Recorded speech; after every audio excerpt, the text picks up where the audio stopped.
Dari Hmm. kecil agama itu mencuci otak anak kecil itu. Aduh, dikasih tahu begini, Tuhan itu 1,5 loh nak, nggak 2 gitu. Kan ada ya itu kan.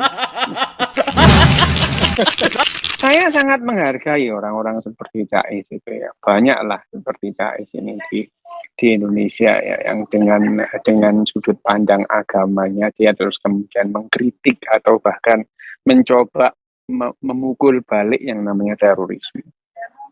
Tapi dalam hal ini duanya itu berkaitan gitu. Tapi dalam hal ini duanya itu berkaitan gitu.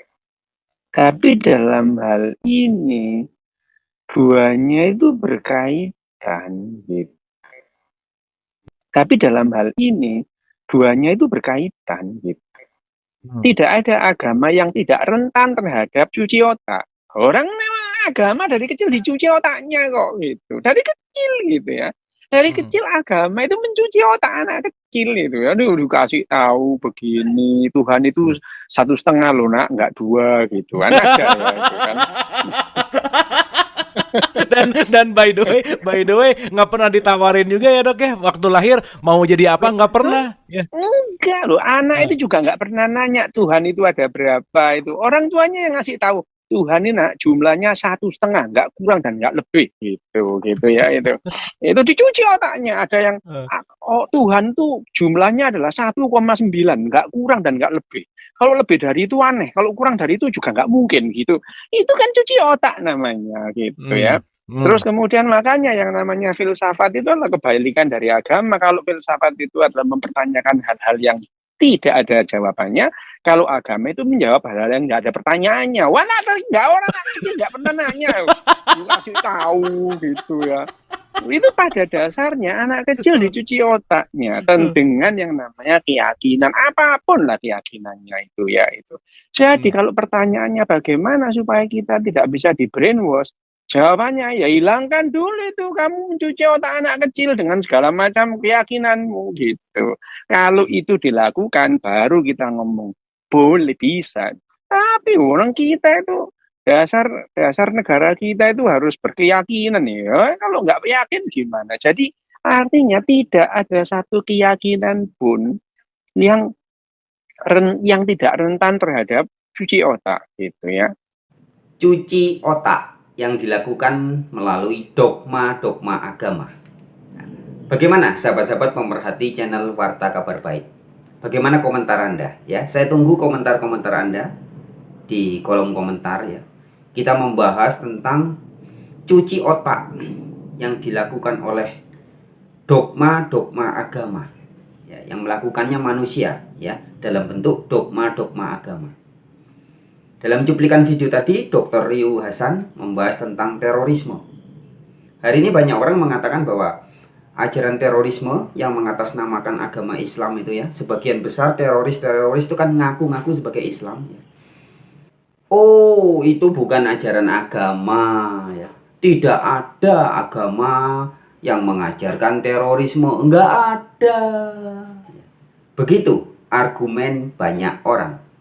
Itu sangat terpengaruh atau ada hubungannya erat dengan cuci otak. Ya, jadi tidak bisa tidak dikaitkan. Ya, hari ini kan sering banyak orang mengatakan terorisme nggak ada kaitannya dengan agama. Ya. Terorisme tidak ada kaitannya dengan agama Islam, begitu ya.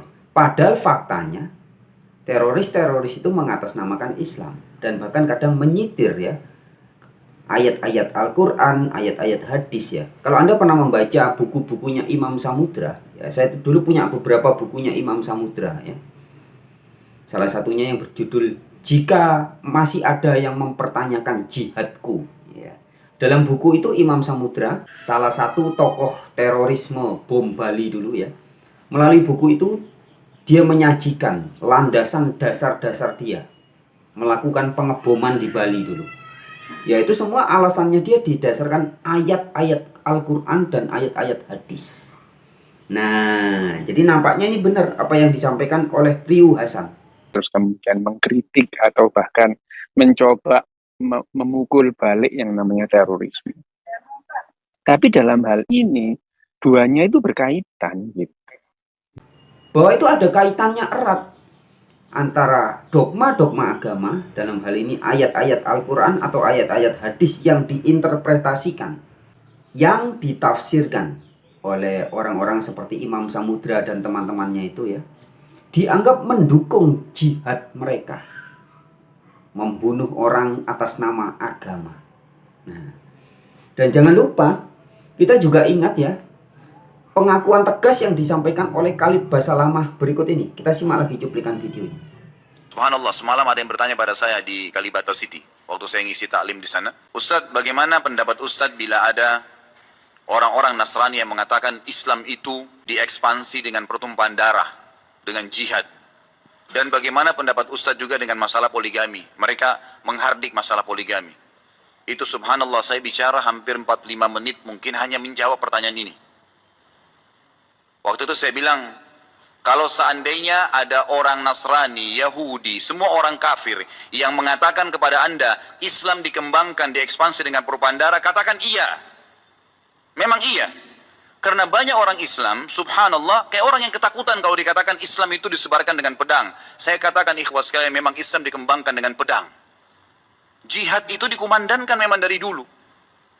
Ada pengembangan Islam dengan dakwah, ada pengembangan Islam dengan pedang. Nah ya, jadi jelas ajaran agama Islam menurut versinya Khalid Basalamah adalah agama yang memang disebarkan dengan kekerasan, dengan pertumpahan darah, dengan pedang, dengan perang, dengan bantai membunuh orang. Nah, bagi orang-orang itu kan suatu bentuk teroris, ketakutan, menakut-nakuti orang. Nah, jadi bagaimana menurut teman-teman? Apakah agama Islam ini memang agamanya para teroris atau bagaimana? Nah, silakan berikan komentar di kolom komentar ya. Dan juga sahabat-sahabat bisa berikan komentar terkait dengan dogma-dogma yang lain. Ya, jadi dogma-dogma agama yang merupakan bentuk cuci otak. Seperti tadi disindir sama Riu Hasan. Misalkan ada yang bilang Allah itu 1,5, ya. Tuhan itu 1,5 ya. Ya. Tuhan itu 1. Jadi kalau Tuhannya tidak 1 maka salah, sesat. Bagaimana dengan hal-hal seperti itu? Itu didoktrinkan, didogmakan kepada anak-anak atau sejak anak-anak.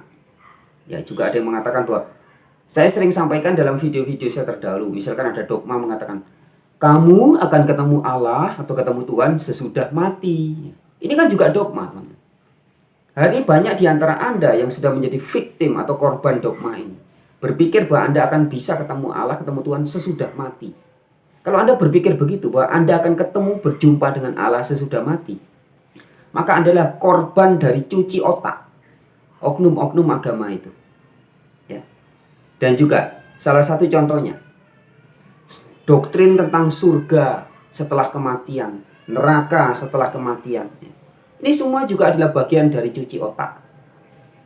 Begitupun Anda sejak kecil banyak anak-anak ditakut-takuti dengan neraka. Ditakut-takuti dengan Allah yang maha pembalas, Allah yang suka mengazab, dan sebagainya. Ini juga bagian dari cuci otak. Nah, sekali lagi, saya tunggu komentar-komentar Anda dan kita nanti akan bahas di video berikutnya. Oke sahabat, terima kasih semuanya ya. Rahayu Sagung Dumadi. Tetap semangat.